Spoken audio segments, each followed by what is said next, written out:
তো বন্ধুরা, আজকে আমি এই ভিডিওতে তোমাদের জীবন বিজ্ঞানের বেশ কিছু গুরুত্বপূর্ণ এমসিকিউ নিয়ে আলোচনা করব।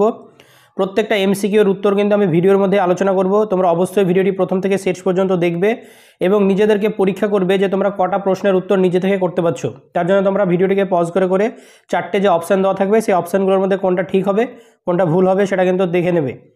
পাশাপাশি তোমাদের যে টেক্সট বইটা রয়েছে সেটা তোমরা খুঁটিয়ে পড়বে, কেননা জীবনবিজ্ঞানের এমসিকিউ এসিকিউ কিন্তু প্রচুর থাকে, সেগুলো যে কোনো জায়গা থেকে কিন্তু আসতে পারে। আমি যে সমস্ত প্রশ্নগুলো আলোচনা করব এগুলো মেনলি টেক্সট বই প্লাস এবিটিএ প্লাস যে রায় মার্টিনের কোশ্চেন ব্যাংক রয়েছে সেই সমস্ত জায়গা থেকে যে প্রশ্নগুলো বারবার রিপিট হচ্ছে বা খুবই ইম্পর্টেন্ট মনে হয়েছে সেইগুলোকে আমি কিন্তু এই ভিডিওতে তুলে ধরেছি। তো তোমরা আশা করি ভিডিওটি তোমাদের ভালো লাগবে। তো চলো গুরুত্বপূর্ণ কিছু এমসিকিউ জীবনবিজ্ঞান থেকে আমরা দেখে নিই। তো দেখো, প্রথম প্রশ্নটা হচ্ছে উদ্ভিদের কাণ্ড আলোর দিকে বেঁকে যায়, এটি কোন ধরনের চলন? তো দেখো এখানে চারটি অপশান রয়েছে। তো এটার মধ্যে সঠিক উত্তর হবে অপশান এ, ফটোট্রপিক চলন। তো বন্ধুরা, তোমাদের বইতে কিন্তু বিভিন্ন ধরনের চলন রয়েছে, ট্যাকটিক চলন, ন্যাস্টিক চলন, বিভিন্ন রকম যে চলনগুলো রয়েছে তার যে উদাহরণ, ঠিক আছে, সেগুলো কিন্তু তোমরা অবশ্যই পড়বে। এই ধরনের প্রশ্নই কিন্তু তোমাদের পরীক্ষায় থাকে সাধারণত, ঠিক আছে।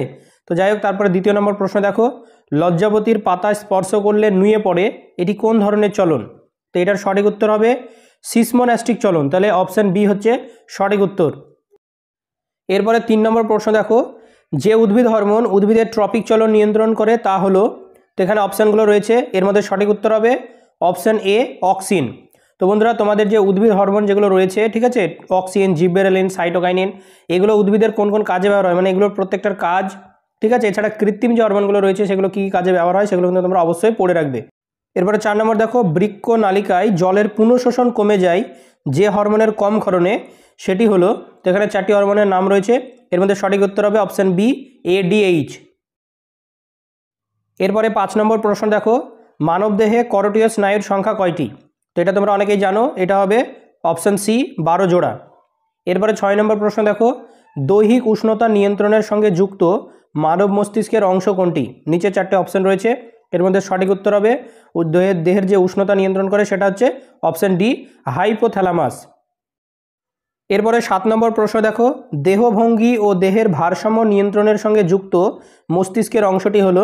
তাহলে দেহভঙ্গি এবং দেহের ভারসাম্য রক্ষা করে কোন মস্তিষ্ক? তো মনে রাখবে এটা হবে সঠিক উত্তর অপশান সি, লঘু মস্তিষ্ক। তারপরে 8 নম্বর দেখো, মানুষের অক্ষিগোলকের মানে চোখের যে অংশটি আলোক সুবেদী তা হলো?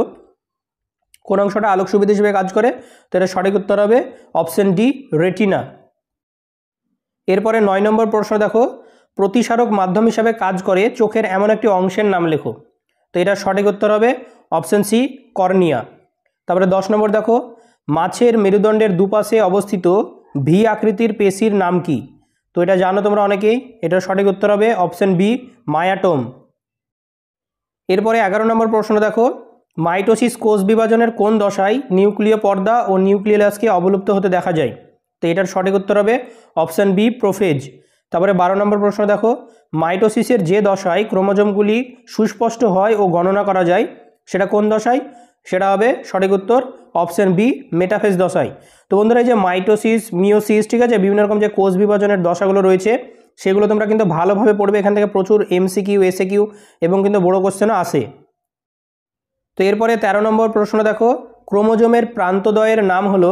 তো এটা সঠিক উত্তর হবে অপশান বি, টেলোমিয়ার।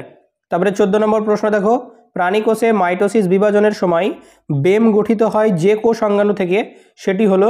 তো এটা মনে রাখবে অপশান ডি, সঠিক উত্তর সেন্ট্রিওল।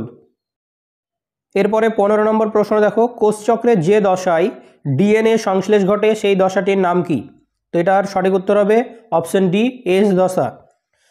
তারপরে 16 নম্বর দেখো, মাইটোসিসের যে দশায় সিস্টার ক্রোমাটিড বা অপত্য ক্রোমোজোম দুটি আলাদা হয়ে মেরুর দিকে সরে যায় সেটা কোনটা? তো এটার সঠিক উত্তর হবে মনে রাখবে অপশান সি, অ্যানাফেজ। এরপরে 17 নম্বর প্রশ্ন দেখো, বংশগতির একক হলো? তো এখানে সঠিক উত্তর হবে অপশান বি, জিন। 18 নম্বর দেখো, মেন্ডেলের এক সংকর ক্রসের F2 জনুর জিনোটাইপিক অনুপাত হলো? তো এখানে জিনোটাইপিক এবং ফিনোটাইপিক যে অনুপাতগুলো রয়েছে সেটা তোমরা অবশ্যই কিন্তু মনে রাখবে। তো এটা সঠিক উত্তর হবে অপশান সি, 1:2:1। এরপরে 19 নম্বর দেখো, নিচের কোনটি প্রকট গুণ, মানে প্রকট গুণের উদাহরণ কোনটা?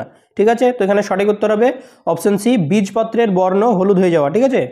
তারপরে 20 নম্বর দেখো, মেন্ডেলিফের এক সংকরায়নের F2 জনুর ফিনোটাইপিক অনুপাত কি? আগেরটা বললাম জিনোটাইপিক, এটা হচ্ছে ফিনোটাইপিক অনুপাত কত?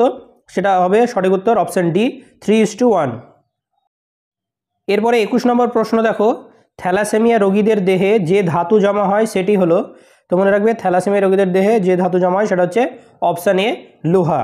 22 নম্বর দেখো, পৃথিবীর আদিম পরিবেশে প্রাণের সৃষ্টির সময় পরিবেশের যে গ্যাসটি অনুপস্থিত ছিল সেটি হলো, তো এটা সঠিক উত্তর হবে অপশান বি অক্সিজেন। এরপরে 23 নম্বর প্রশ্ন দেখো, ঘোড়ার প্রাচীনতম আদি পুরুষের নাম কি? তো এটা সঠিক উত্তর হবে অপশান সি ইওহিপ্পাস। তারপরে 24 নম্বর দেখো, পাখির ডানা ও প্রজাপতির ডানা হলো ড্যাশ, ঠিক আছে? তো এটার সঠিক উত্তর হবে মনে রাখবে অপশান এ সমবৃত্তীয় অঙ্গ। এরপরে 25 নম্বর প্রশ্ন দেখো, পায়রার দেহে অতিরিক্ত বায়ুথলির সংখ্যা কয়টি? তো এটার সঠিক উত্তর হবে অপশান এ 9টি। তারপরে দেখো 26 নম্বর, নিচের কোনটি অস্থিযুক্ত মাছের পটকার গ্যাস শোষণ করে নেয়? ঠিক আছে, মানে কোন অঙ্গটা? তো দেখো এখানে সঠিক উত্তর হবে অপশান ডি রেটিয়া মিরাবিলিয়া।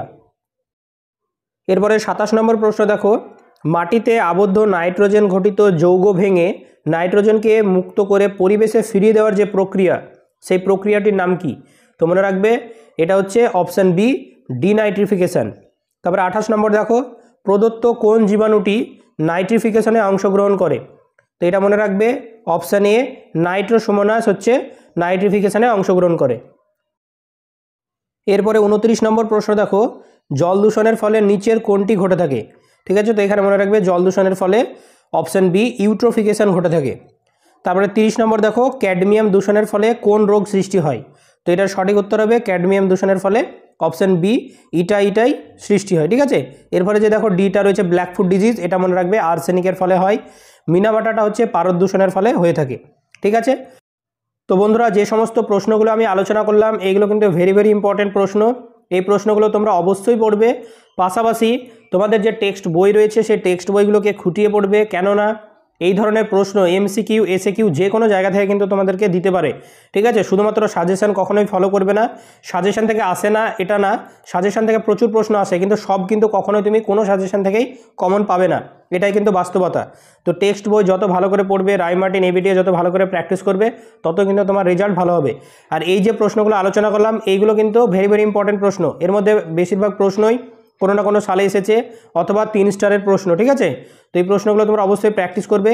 পাশাপাশি বন্ধুরা তোমাদেরকে বলে রাখি, এই চ্যানেলটিতে আমি এই ধরনের ভিডিও কিন্তু নিয়ে আসি, তোমরা অবশ্যই চ্যানেলটিকে সাবস্ক্রাইব করে রাখবে।